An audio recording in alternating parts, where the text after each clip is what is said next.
And we are live. Welcome to another episode of the New York Information Security Meetup. And I have the great pleasure to introduce Benazeer Daruwalla, who is the founder of CyberMinds Consulting. Benazeer, thank you very much for joining me today. Much appreciated. Thank you, David, for inviting me. Appreciate. So, I always am excited about interviewing founders because they all come from a personal story, a personal background, a certain type of journey, and I would love to kind of unravel that with you.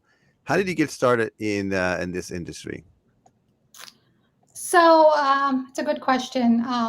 Like everything else, it happened in my life. I was working for an organization back in 2015 or so, where they were going through a big transformation. So they were aligning their business units and their approach to go to market across five key growth areas. Then and every employee was given an option to select or make two choices.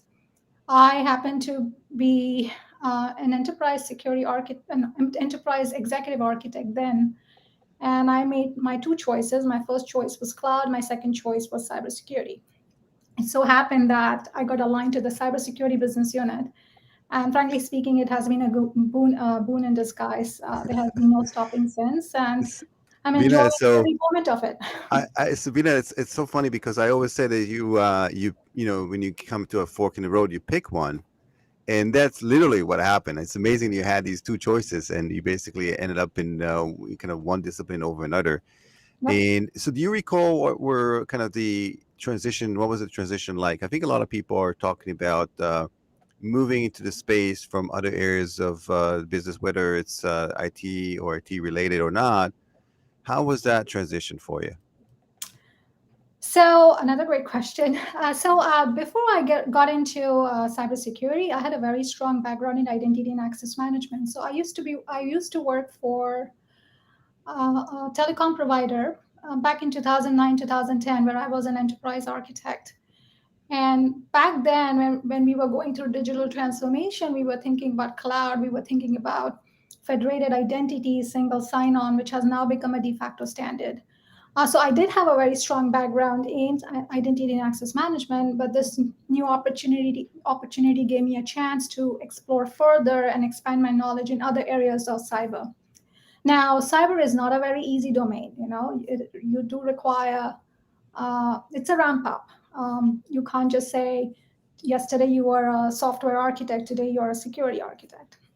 So there was a lot of learning curve needed. I actually undertook my CISSP certification, which helped a lot because it gives you a clear understanding of all the domains and all the details behind it. So it helps you understand and ramp up across the areas of cyber. And of course, we had opportunities to go through training sessions. There were mentoring sessions where we used to sit down with cyber professionals who used to share job shadowing opportunities. So there were a lot of opportunities then to get us ramped up into cyber very quickly. And coming from an architectural background, you tend to put your architectural thinking in everything you do. So, having a strong architectural background and a technology background did help me accelerate my understanding of cyber very quickly, to the point that I got transferred to United States from Canada, and I was focusing on financial services in Northeast. So that was a great move for me, which also helped me learn further because now you're sitting across the table with your clients, the CISOs, talking about real life challenges in cyber. So on and on, it had been an on job experience. And of course, a lot of learning on the side, job shadowing, as well as, reading through the various, um, there's so much information and content out there that you can tap into. So all that helped in getting me to where I am today. It's interesting what you mentioned, and I find that a lot. It's almost like PhD. They tend to gravitate towards the area of their expertise. So, do you find that the having that knowledge of identity access management, which by the way, it's huge. I mean, it seems like it's always been a big concern, but it seems like it's ever evolving, and identity is everything. Do you find that you kind of being attracted to that specific domain? Did that help you, or like did that hinder like your kind of learning of other topics? Yeah, so that did help me a lot because, frankly speaking, when I was doing enterprise architecture, that was back in 2009, the CISO teams were still playing a supporting role. Yes, the cyber was never at the front and the center.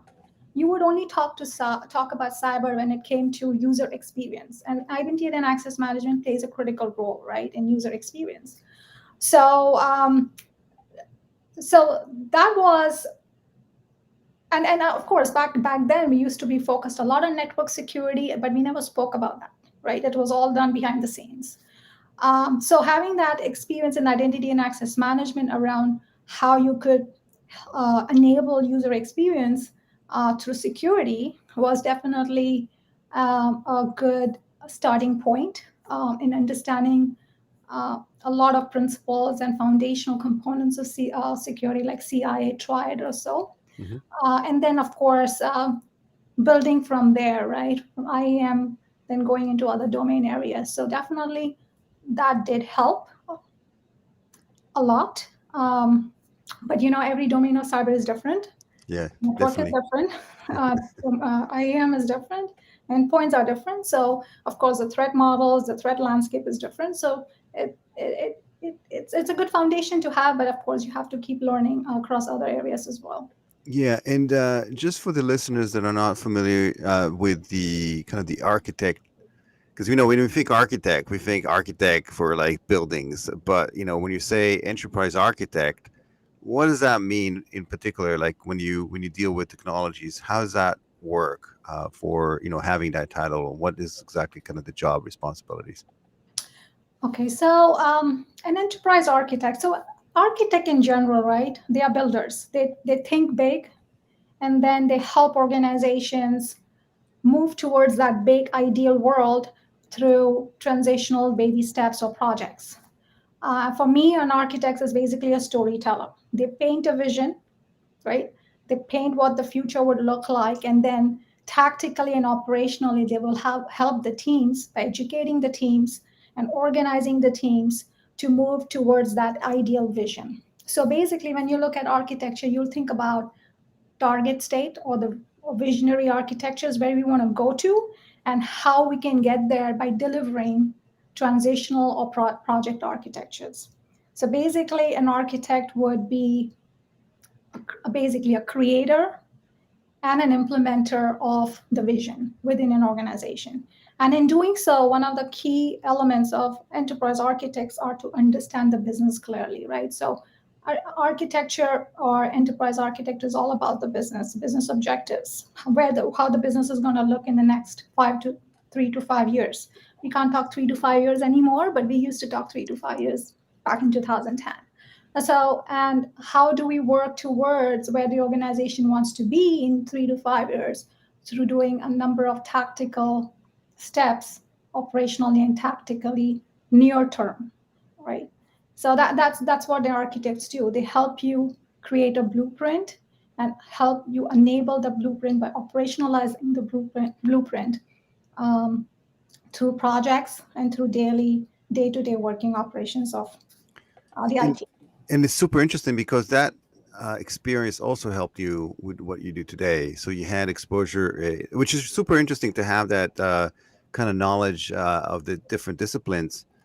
So for enterprise architecture, then in the access management, now cybersecurity, you have the ability to take all of these pieces and have a clearer understanding of the goals for the organization and where they want to be. And today, you specialize or have like a great ability around quantifying risk, right? For enterprise. So talk to me about that. How did you?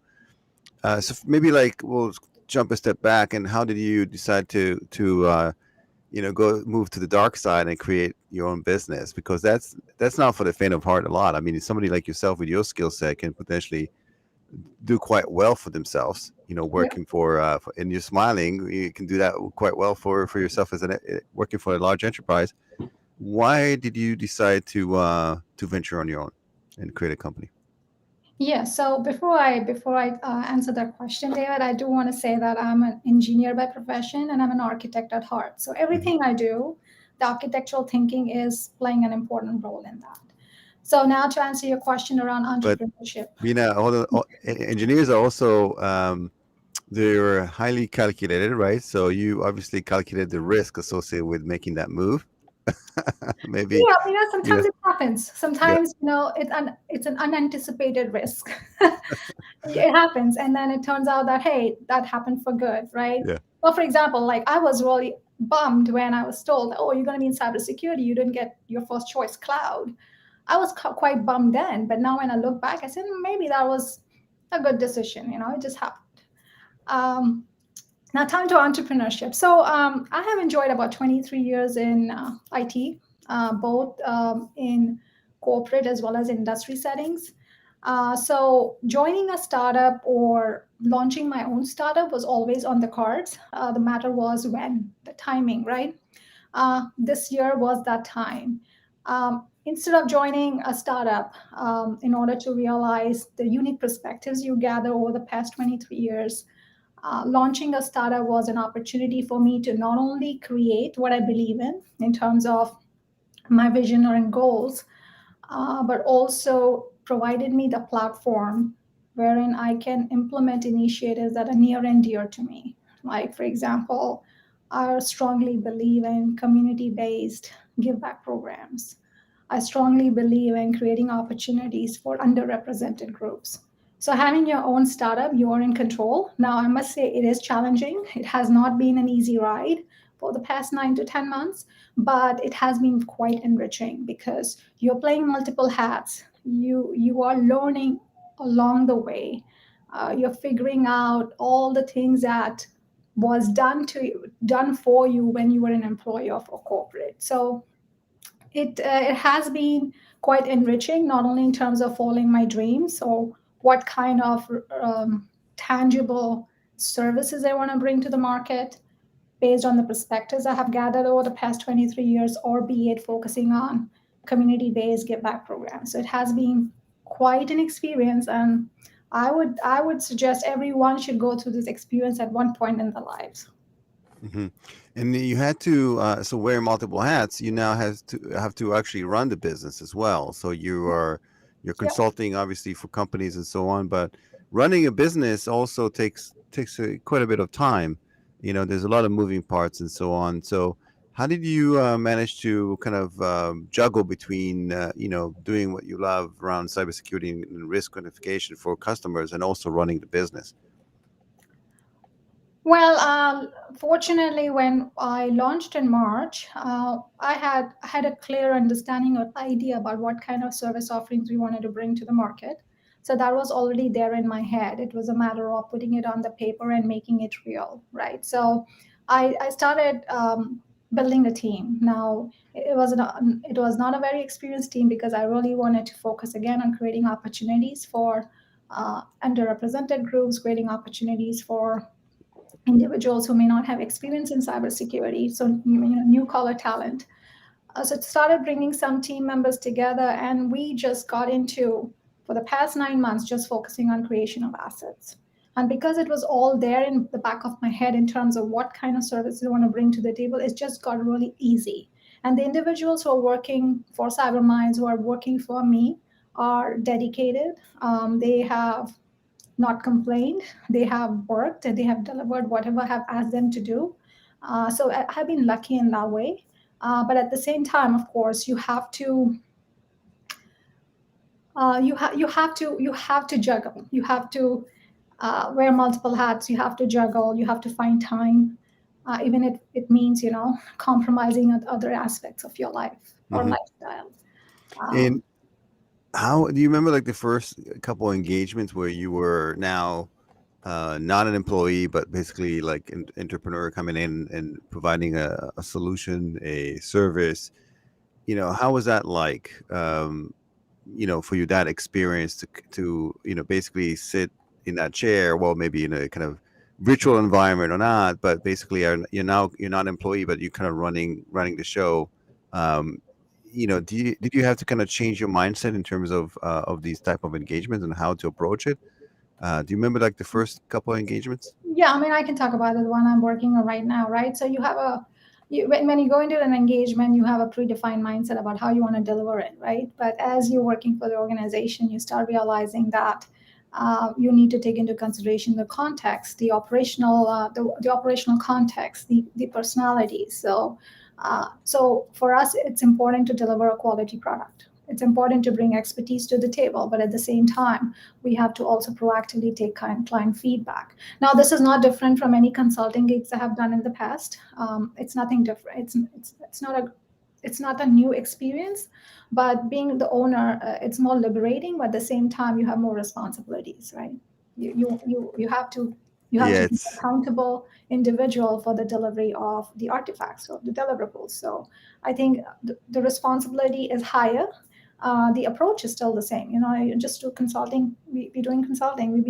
I've been doing consulting for 15 years. So that comes naturally to me. I think having the responsibility and accountability for delivering what the customer wants and likes is I think a bigger challenge, right? well, no risk, no reward, Bina. No That's risk, no reward. Perfect. Yeah.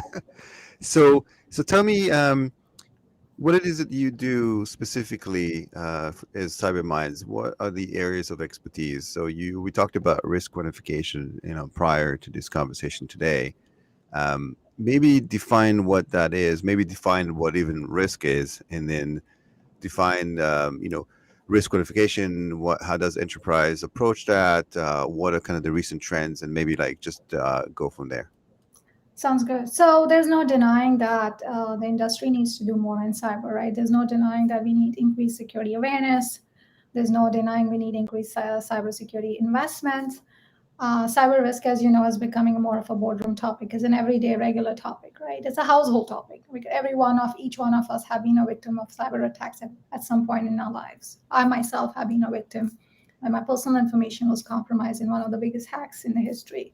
And I still, till date, I'm paranoid about my information being misused in spite of taking all the potential measures.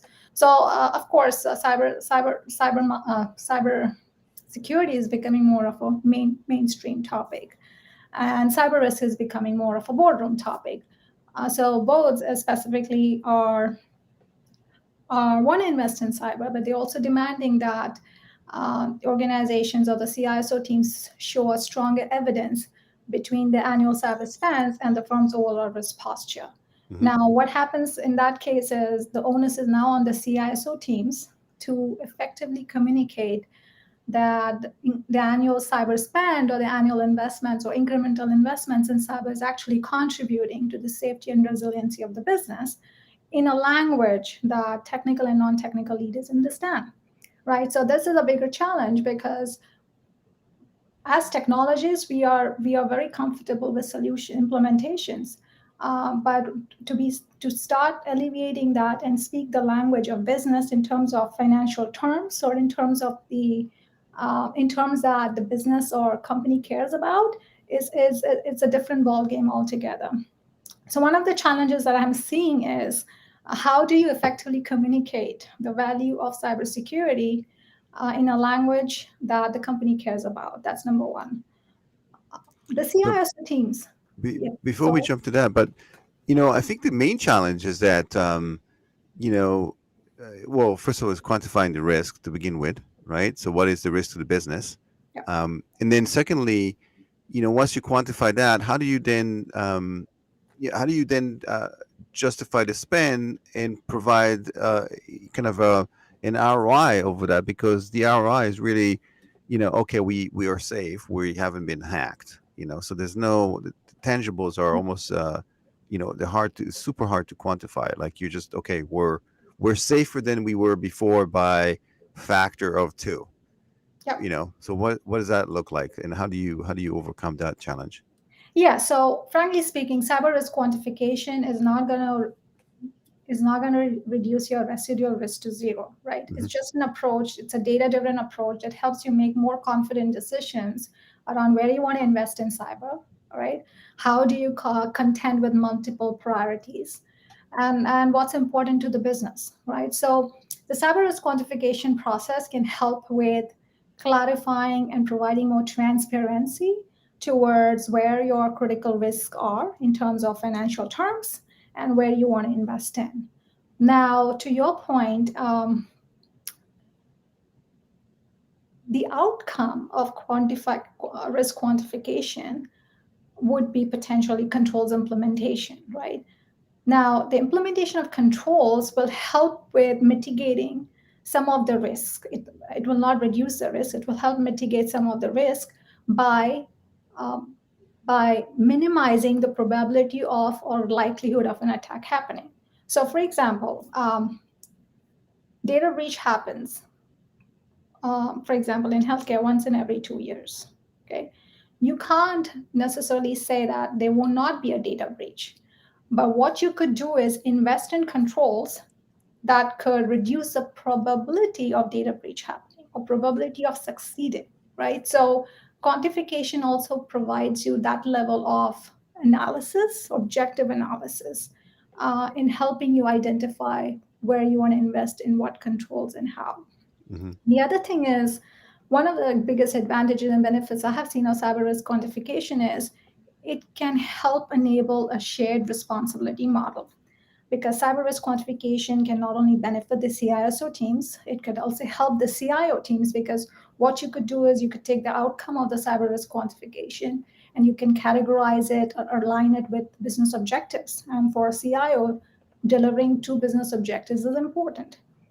Being able to appropriately and accurately budget is another benefit of cyber risk quantification. And then for the CFO teams, one aspect of cyber risk quantification is not necessarily arbitrarily categorizing cyber risk as just an operational risk. Hmm. It's about categorizing cyber risk as a function of business risk. And a business risk could be financial risk, it could be regulatory risk, it could be operational risk, it could be health and safety, it could be environmental ramification. All these risks is potentially important to the CFO.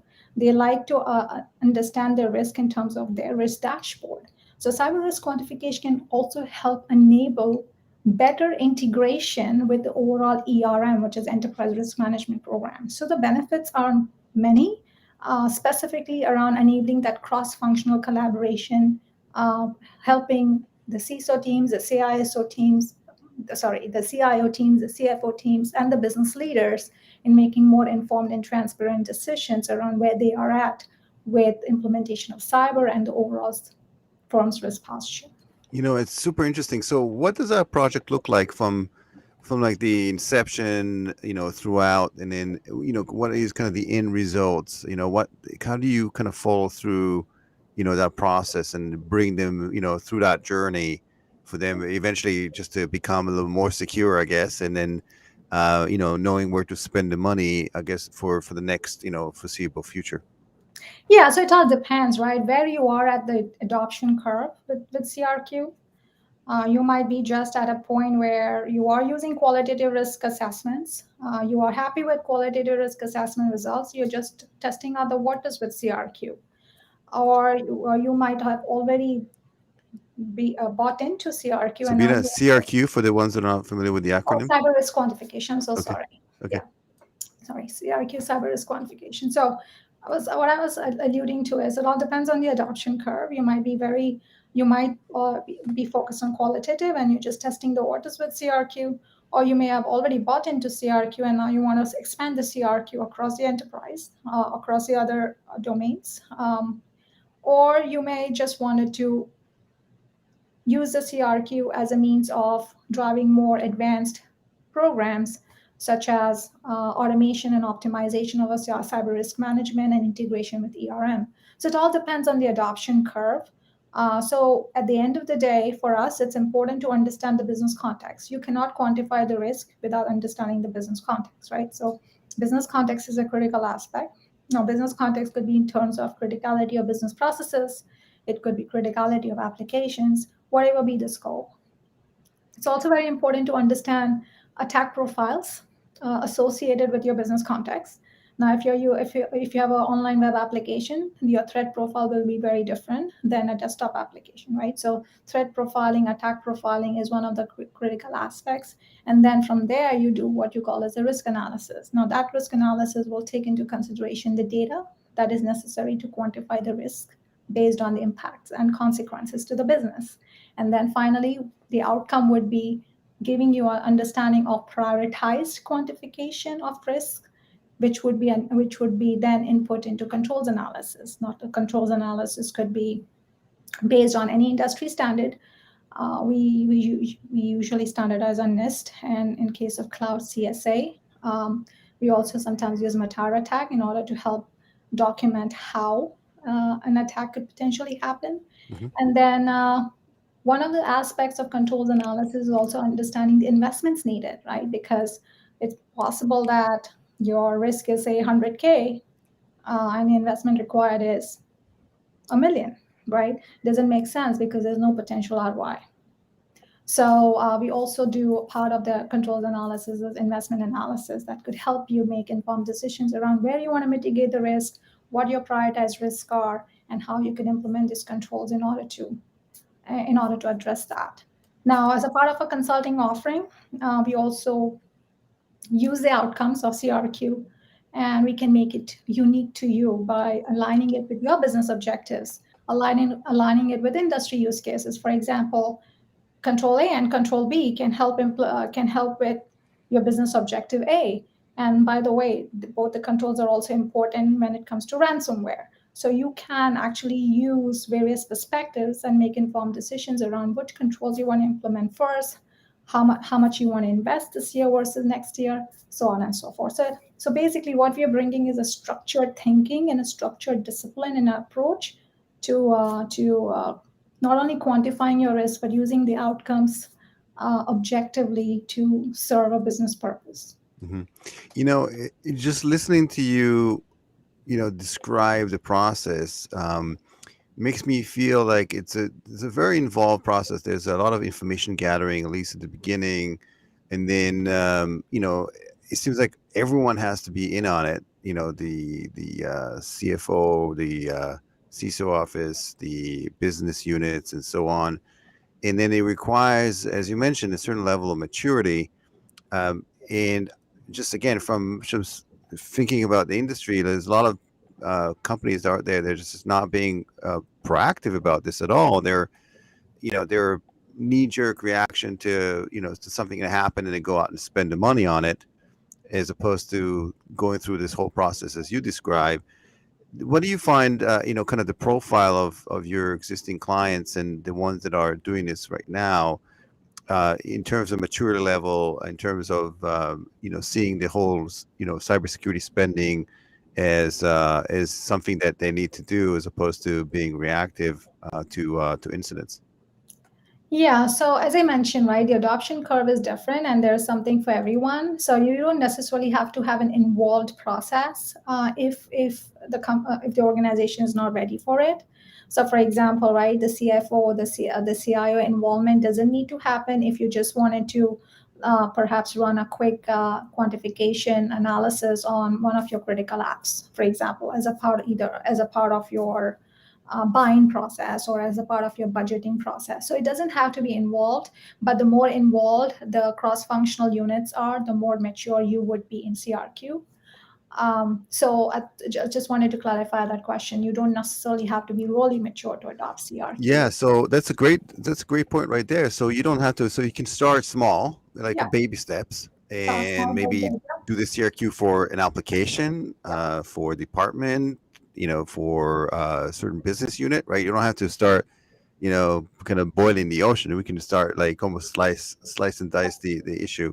Yeah. That's great. So do you find that typically is how companies start with journey? Is it Yeah. something that is typical? Okay. Definitely. So, and I'm going to be speaking about this in another webinar coming on December 15th with Threat Connect. So basically, we're going to be talking about the adoption stages of CRQ.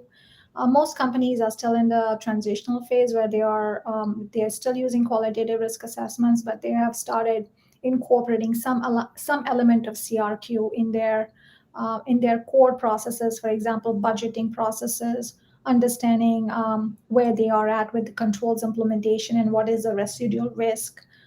And they mostly limit it at a critical application level. They don't necessarily do it at a business process level. They just limit it to, like, let's say you're going to be doing this for one or two critical apps, and then and take it from there.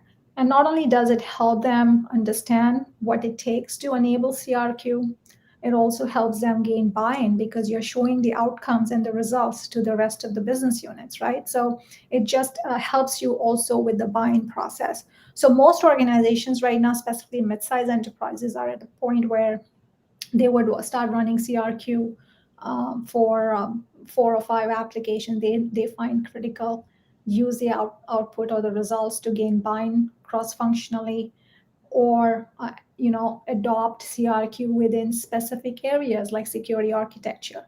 I'm working with an organization right now. They're using CRQ kind of processes for application security risk management. So it all depends. You can start small, build big. The bigger you go, the more mature you would go, more mature you would be, and more involved other business units would be in the process. But as I said, there's something for everyone. You don't necessarily have to build big. You just build small. Yeah, so one size doesn't fit all. So it's really interesting. So are there any particular results, like once you do start doing these assessments and so on, where results surprise the executives, and it's not, so maybe like the risk is not exactly where they thought it was going to be, and vice versa? Yes, yes, definitely. And one of the things that we do as a part of a service engagement is we automate some of this data collection and data mining, right? One of the things that CRQ needs is data, right? Data around data breaches, data around ransomware, data around maybe stolen credentials, or data wiping attacks or data tampering attacks. So we have a lot of data available that we use to automate part of the CRQ process. Um, and sometimes part of that process is also, as I said,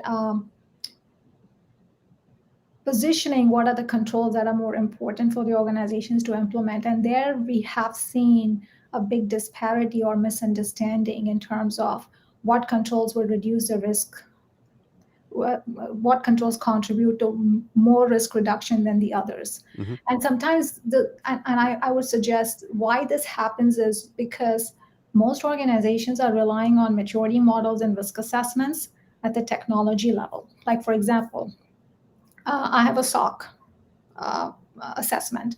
SOC assessment churns out a list of things that you need to do.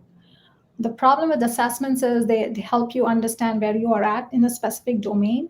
They don't necessarily clearly um, provide, or they did not necessarily clearly take into consideration the business context. Yeah, So, that's such a critical point you just mentioned, that yeah, it's almost like these assessments don't articulate well, the entire risk, because they only see, part of the whole. part of the business, Yeah. well, the technology piece, but not overall, so they don't have a full visibility, which is exactly what you bring to the table, that over, like, that kind of um wide overview of where the risk is. And it's tremendous. That's tremendous feedback. I think that this is where I think maybe potentially that's the kind of the missing link, in the pursuit of risk reduction for enterprise. I think that they're focused too much on the technology specifics Yep. and not so much on running the business, because it's not just it's the impact, it's the, what is kind of the primary loss, the secondary loss, the loss magnitude. There's all these different areas where, a particular technical issue or technical breach does not do justice to the overall picture. Exactly. And also to that point, right, the role of the CISO itself is changing, right? CISOs are no longer expected to be technologists. They are now evolving to become business enablers, right? So it's very important for the CISOs to start taking data-driven approaches to making decisions. Um, Usually It's cyber almost investment is more of a guesswork, Yeah, I right? mean, and it's almost an oxymoron, since when a CISO is a business enabler. We always seen those as as inhibitors, because and they always kind of bump heads with the business, because they make it difficult, quote unquote, to run business processes with all the security controls on top. So, what is the kind of the best way for people to reach you if they need some additional advice? They want to get insight into what they can do for them. What's the easiest way?